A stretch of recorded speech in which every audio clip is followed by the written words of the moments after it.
In today's video, we're going back 4 years ago to February 2018, and we're going to take a look at a huge trade between the Boston Bruins and the New York Rangers that have set the Rangers rebuild up and should be benefiting them for years to come. We'll discuss that coming up next.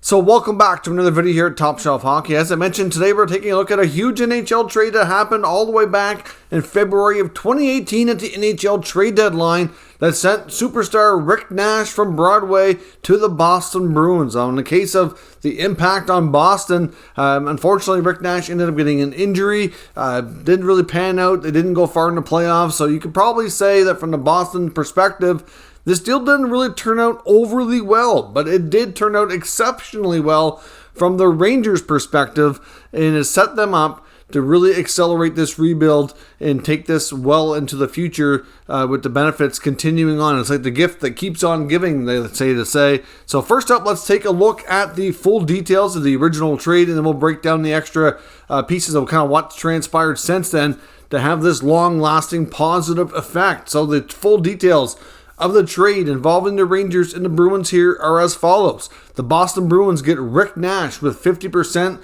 salary retained.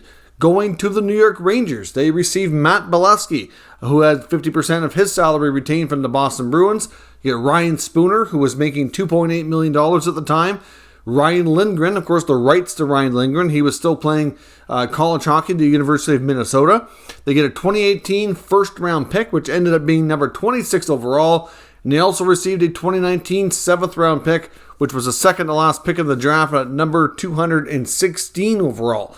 So at first glance, I would think that most people would agree that that sounds like a pretty decent return. But who were those draft picks turn out to be, and what other pieces here were kind of moved along to become other pieces? So let's kind of take a look at the trade effects here, and I guess you can kind of call it the trade tree, so to speak, of some of these other pieces received in that deal. The deal itself, like I said, looks pretty decent. You get a couple of good picks, or at least one first rounder. Ryan Lindgren's turned out to be a good player.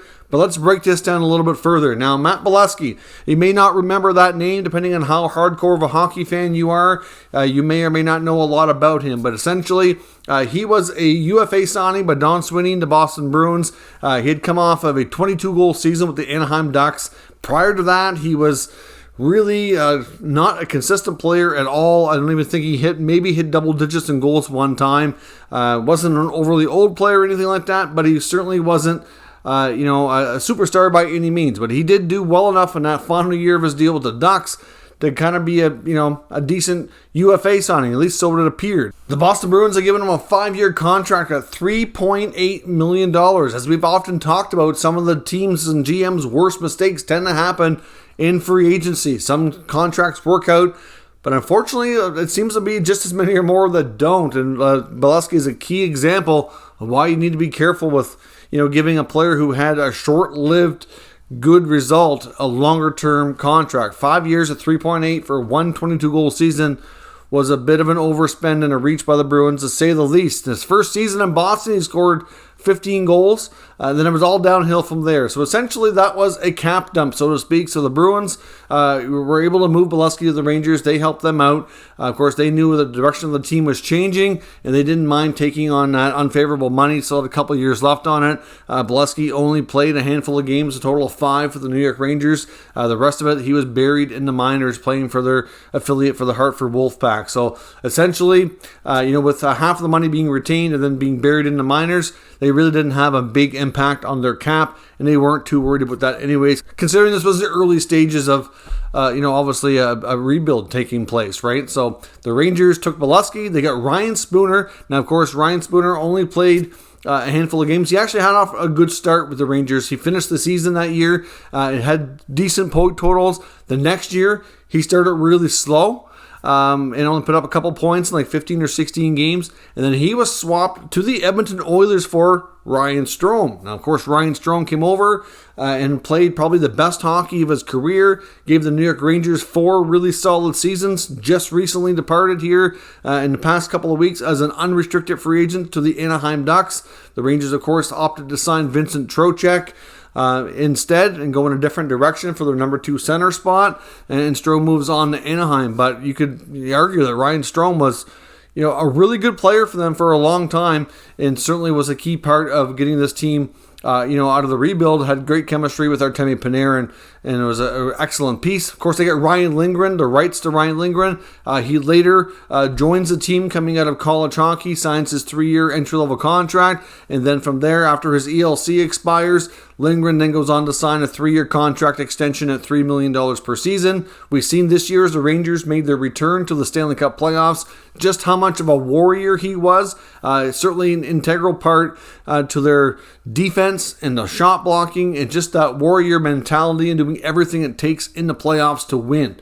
So I have no doubt they're very pleased with the reception here of Ryan Lindgren in this trade. He's worked out certainly very, very nicely for the New York Rangers. Now, in the 2018 first-round pick, it was number 26 overall. Now, this pick actually ended up being traded as well. So in total, the Rangers received 5 pieces here. You get the 3 players we just talked about and 2 picks. And out of the 5, 3 pieces ended up being dealt. So, of course, the 2 picks were both involved in trades as well. So here's what happened. In the 2018 first-round pick, they made a trade at the draft with the Ottawa Senators. They wanted to move up in the first round. They saw themselves an opportunity to get up there and get themselves a player that they were fond of, which is usually the case. They found a team like Ottawa who had their eye on somebody who they thought they could still get by moving down a few spots. So they traded picks number 26, and they added another pick 48, in order to go up to pick number 22, where they selected K'Andre Miller. Now, K'Andre Miller has also turned out to be quite a really solid defenseman for the Rangers and another really good part of their top 4. So in this deal so far, we're not even done yet, but we have a number 2 center that played 4 seasons for them, and we also got 2 defenders playing top 4 minutes for them. So that is pretty darn good. Now, of course, we continue on. The Ottawa Senators actually put those 2 picks together. This might obviously turn out to be not a great deal for Ottawa, but it's a little early to say. But obviously, K'Andre Miller's already in the NHL, has a couple seasons under his belt, and is looking really, really solid. Of course, the Senators wanted Jacob Bernard-Docker, the defenseman who is committed to going to the University of North Dakota, who is actually still looks like a pretty good prospect at this point. He's played a few years of college hockey, come out, he's put some time in the minors, and hopefully will be making the roster probably over the next course of the next year. But Bernard-Docker's had limited action so far, and it's really hard to say what he'll turn out to be. They used his second pick number 48, to take another defenseman, Johnny Tyconic, who they kind of had aspirations. I think the reason the Senators did this is they saw these two who actually had some familiarity with each other and thought they would be a D pair together. They were both going to be going to the University of North Dakota. They were expected to play together there. Plus, they had familiarity from before that, from lower level hockey in Alberta. So this was a case where the Senators thought, this is a future D pair for us, and we can get both of them by getting these extra picks. And it hasn't really worked out. Johnny Tyconic likely will never play in the NHL. They still hold his rights, I believe, but still at this point, it's a case where he's not really looking. He's ended up transferring schools. He's not going to be an NHLer at this point, unless he's a really, really, really late bloomer.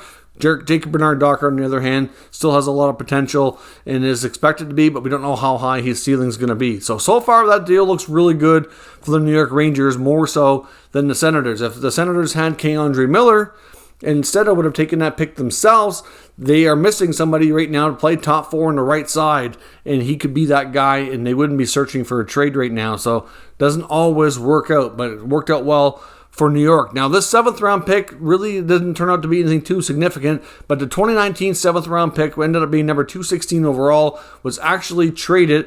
It was traded in 2018. They swapped 7th round picks with Vegas. They were able to trade the 2019 7th rounder for a 2018 7th rounder, and they selected Riley Hughes, who's a American-born right winger, playing at Northeastern University, and he still just completed his 3rd season in college hockey. So I don't know what the future holds for him. He could play as a senior and become a UFA. I'm not sure what the likelihood of him getting to the NHL. A lot of 7th round picks don't make it. It's not real super common.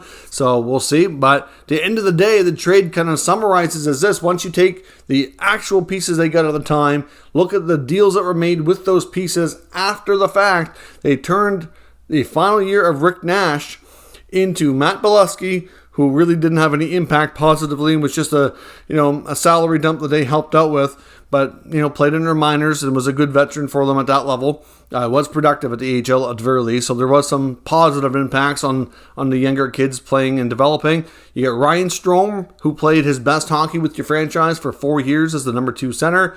You get Ryan Lindgren,